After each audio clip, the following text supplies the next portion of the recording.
பஞ்சு முறுக்கு மந்த்ரா கடலை எண்ணெயில நானே பண்ணுது. ஒரு சேலஞ்ச், உங்களால இந்த மாதிரி முறுக்கு செய்ய முடியுமா? மந்த்ரா கடலை எண்ணெயில முறுக்கு செஞ்சு பாருங்க. ஓகே,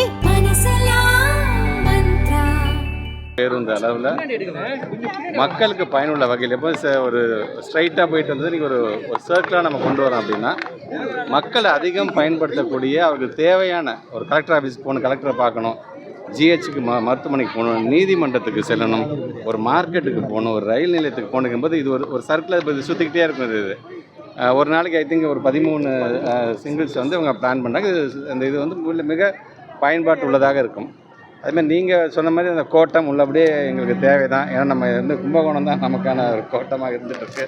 இதை முன்னாடியே நம்முடைய மூத்த அமைச்சர், நம்முடைய மாண்புமிகு அமைச்சர், நம்முடைய நகராட்சி நலத்துறை அமைச்சர் அண்ணனும் இதை பேசிகிட்டு இருக்கிறாங்க. கண்டிப்பாக நாங்கள் நம்முடைய போக்குவரத்துறை அமைச்சர்கிட்ட கவனத்துக்கு கொண்டு சென்று, ஏன்னா இன்றைக்கி சென்னைக்கு அடுத்ததுன்னு பார்த்திங்கன்னா திருச்சி, கோயம்புத்தூர், மதுரை இதுதான் வந்து மிகப்பெரிய ஒரு நகரமாக, ஏன் இன்றைக்கி அதான் தாண்டி ஒரு மிகப்பெரிய ஒரு வளர்ச்சியாக உங்களுக்கே தெரியும். நம்ம வந்து நீங்கள் பஞ்சப்பூர் பஸ் ஸ்டாண்ட் நம்ம கொண்டு வரதாக இருந்தாலும் சரி, பல்வேறு துறை சார்ந்திருக்கின்ற வளர்ச்சி பாதைகள் பார்த்திங்கன்னா இங்கே நம்ம முழுமையாக நம்முடைய திருச்சி மாவட்டத்தில் வந்திருக்கிறது. நீங்கள் சொல்கிற மாதிரி அந்த கோட்டம் தேவைதான். இருந்தாலும் நிர்வாக ரீதியாக அதில் என்னென்ன சிக்கல் இருக்குது என்பது அது எனக்கு தெரியல. பட் இருந்தாலும் நம்முடைய மாண்புமிகு போக்குவரத்துறை அமைச்சரிடம் நானும் நம்முடைய மாஸ் மினிஸ்டரும் எடுத்து சொல்லி இதற்காக ஒரு தனி கூட்டத்தை நான் கண்டிப்பாக. இப்போ டிஆர்பி எக்ஸாம் நடந்து 11 ஆண்டுகள் ஆயிடுச்சுங்கிறாங்க. இப்போ அந்த எக்ஸாம் எஸ்டிடி வந்து செகண்டரி கிரேட் டீச்சர்ஸ்க்கான ரெக்ரூட்மெண்ட்டே பார்த்தீங்கன்னா 10 வருஷம் கழிச்சு நாங்கள் நடத்தி முடிச்சிட்டோம். நாங்கள் அதை மிக விரைவில் அதற்கான இப்போ எல்லாத்தோட கேள்வி நேற்று ஏதோ சோஷியல் மீடியாவில் போட்டாங்க பிறகு அதை பார்த்துட்டு நேற்று எனக்கு வந்து ராமநாதபுரத்தில் அப்துல் கலாம் ஐயோட நினைவு வெளில நிற்கும் போது பிரஸ் வந்து கேட்டாங்க. அதை யாரும் கவலைப்பட வேண்டாம், தேர்வு எழுதுங்கள் அனைவருக்குமே வந்து அந்த வேலை உறுதியான ஒன்று தான். நிர்வாக ரீதியாக நாங்கள் சில இதெல்லாம் செஞ்சுட்டு முடிஞ்ச கையோடு அதை கண்டிப்பாக. காலாண்டு தேர்வோட விடுமுறை நேற்றும் கேட்டிருக்கிறாங்க. அது கொஞ்சம் விடுமுறை வந்து நீட்டிக்க வேண்டும் என்று கேட்டிருக்காங்க. ஏன்னா 3 நாள் 4 நாள் தான் வருது. ஏன்னா அதுக்குள்ள நான் வந்து திருத்த வேண்டும், அதுக்கு வந்து அப்புறம் நான் மார்க்கில் என்ட்ரி போட வேண்டும், அதுக்கான கால அவகாசம் வேண்டும். நேற்று ஈவினிங்கே நம்ம பிரின்சிபல் செக்ரட்டரி எடுத்து கூப்பிட்டு சொல்லியிருக்கோம். மோஸ்ட்லி அதற்கான அறிவிப்பு இன்றைக்கி வரும். பேச்சுவார்த்தை சுமூகம் முடிஞ்சிருச்சு. 31 கோரிக்கையில் இருக்கிற ஒரு 12 கோரிக்கைகள் நாங்கள் சொல்லியிருக்கோம். பல கோரிக்கைகள் வந்து அரசு உதவி பெறும் பள்ளிகளுக்கு நீங்கள் கொண்டு வர வேண்டும் என்று சில கோரிக்கைலாம் இருந்துச்சு. அதை ஏற்கனவே நம்முடைய மாண்பு தமிழ்நாட்டில் வச்சு அதையும் இன்றைக்கி நம்ம படிப்படியாக செய்து கொண்டு தான் இருக்கின்றோம்.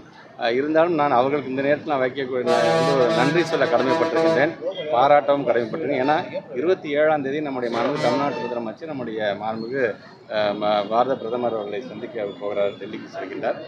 போகும்பொழுது நம்முடைய சமூக சிக்ஷாக்கான பணத்தை கேட்பதற்காக நாங்கள் செல்கின்றோம். அதற்கு அவர்கள் ஏன்னா அந்த விக்டோரியாவுக்கு என்னதான் தங்களுடைய உரிமைகளுக்காக தங்களுடைய உணர்வுகளை வெளிப்படுத்துகிறார் என்று சொன்னாலும் இந்த நேரத்தில் நாங்கள் மாண்புமிகு தமிழ்நாட்டு முதலமைச்சர் பக்கம் நிற்போம். அவருடைய கருத்தை நாங்கள் வலுப்படுத்துகின்ற விதமாக ஒன்றிய அரசு நம்முடைய மாணவர்களுடைய எதிர்காலத்தை மனதில் வைத்துக்கொண்டு உடனடியாக 2500 கோடி ரூபாய் உடனடியாக நீங்கள் விடுவிக்க வேண்டும் என்கின்ற அதோடு ஒத்தி வைக்கிறோம் இப்பொழுதைக்கு நாங்கள் என்று சொல்லியிருக்கிறார்கள்.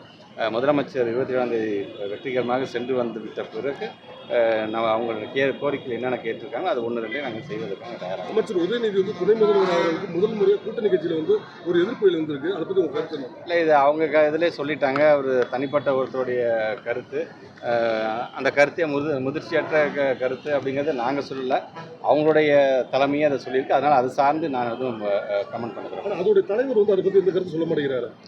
ஆரம்பிச்சுக்கிட்டு 3 நாள் ஆக போகுது. பிசிகாவோட தலைவர் திருமாவளவன் இல்லை, அண்ணனை பொறுத்த வரைக்கும் ஏற்கனவே அதை கண்டிச்சிருக்காரு. அதனால தான் அவர் கூட இருக்கின்ற அவருடைய தலைமையில் இருக்கின்ற மாநில நிர்வாகிகள் மூலமாகவும் ஒரு கண்டன ஒரு செய்தியையும் மக்களிடம் அவர் வெளிப்படுத்திருக்காங்க. ஆனால் கல்வின்னு எடுத்துக்கிட்டால் தேசிய கொள்கையை வந்து எதிர்க்கிறீங்க, அதே நேரத்தில் மது விலக்குன்னு வந்தால் தேசிய கொள்கை வேணும்னு சொல்கிறீங்க. இது முரண்பாடாக இருக்குன்னு சொல்கிறாங்களே.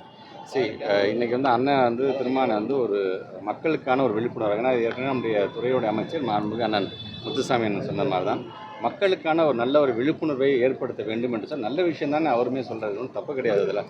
ஸோ அதை எடுத்து சொல்லுகின்ற விதத்தில் தான் இது நடக்குதே தவிர இதில் தயவுசெய்து யாரும் அரசியல் கலக்கக்கூடாது என்று சம்பந்தப்பட்ட தலைவரும் சொல்லியிருக்கிறார்கள், சம்பந்தப்பட்ட துறை அமைச்சரும் சொல்லி